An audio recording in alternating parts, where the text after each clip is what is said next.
Paksiw tayo ng isda na tilapia. Ayan ang aking paksiw. Okay. Hinaluan ko ng tuyo, suka,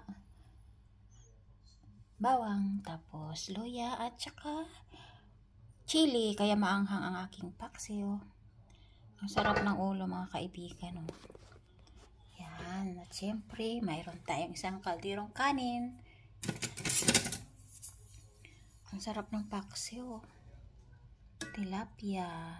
Galing Vietnam. Kasi, ewan ko, wala naman sa Pinas kasi galing sa Pinas. Vietnam ang galing ang tilapia na andito sa amin. Pero masarap na rin. Pero iba talaga yung lasa na presko na tilapia. Kasi, tagal-tagal dito makarating sa Denmark. O, ayan. Yan ang sarap.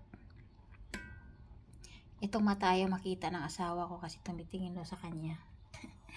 Ayan yan ang mata. Ayan ang ating ulam ay tilapia.